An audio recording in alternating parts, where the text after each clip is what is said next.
I was at a conference recently where somebody said, you know, all that these technologies are going to do is enable us to actually annoy our customers far more quickly and at scale. Hopefully that won't be the case, but you need to really understand the basics to ensure these technologies really are additive. What do you want your customers, your colleagues, your partners to feel?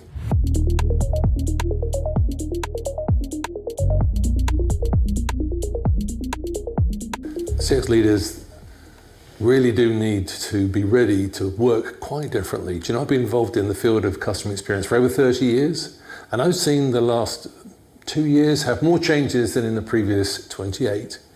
Specifically, they need to be able to operate across the organization. They've always needed to do that, but it's now critical to actually get the value from the investments in technologies and so on that are happening in the sector. You need to be able to collaborate, you need to be able to encourage and ensure effective cross-business collaboration working. So that cross-business execution muscle is going to be important. But the expectations, not just of customers, but of colleagues, are critical to this role. You know, the real talent that you need, the folks that can actually help you with agile sprints and so on, that 20 to 35-year-old group, they demand to be part of an organization with purpose. Yeah, if you don't get that from your employer, those folks leave. Yeah, so the experience role also needs to bring the experience to life for colleagues, not just customers, and partners as well.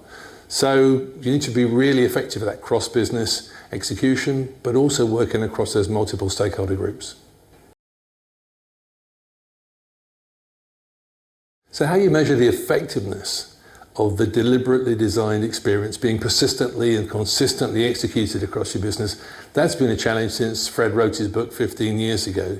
As a result, Net Promoter Score is pretty much the de facto standard. But you know, it's been around for 15 years. There's a real legacy of having that rich data set, but also people are tired of it. And quite a few folks are adding to NPS, they're including customer effort score, as well as the traditional customer satisfaction score in some organizations. But you know, what's critical, in particular in sectors like financial services and retail, is trust.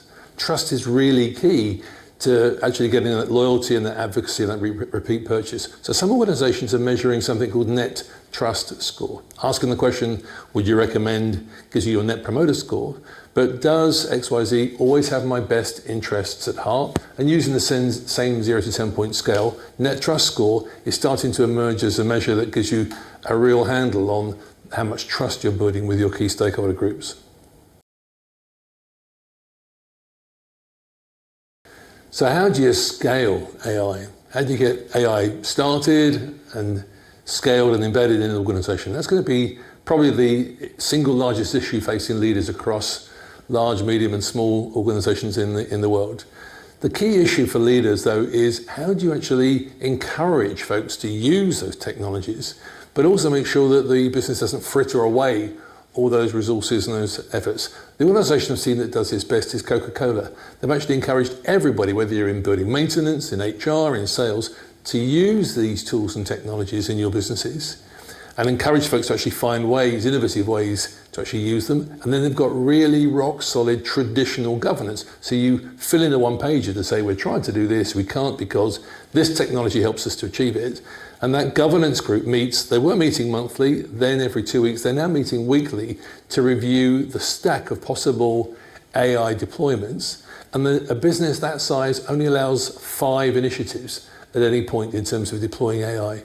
So I think the challenge is encouraging the organization to understand it, use it and leverage it, and then to focus all the muscle and the effort of the organization behind those few initiatives that are going to really make a difference to your business. That's the key issue. So conversational AI, how do you make sure that it really does bring the brand to life? I was at a conference recently where somebody said, you know, all that these technologies are going to do is enable us to actually annoy our customers far more quickly and at scale. Hopefully that won't be the case, but you need to really understand the basics to ensure these technologies really are additive. What do you want your customers, your colleagues, your partners to feel? Yeah?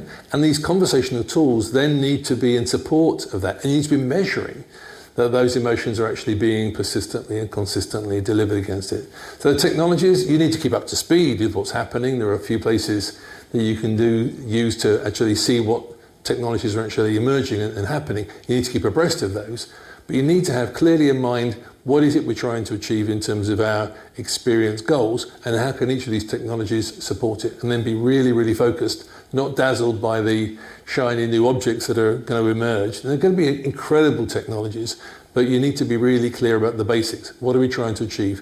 What's our emotional goals? And then using that as your frame of reference for these tools.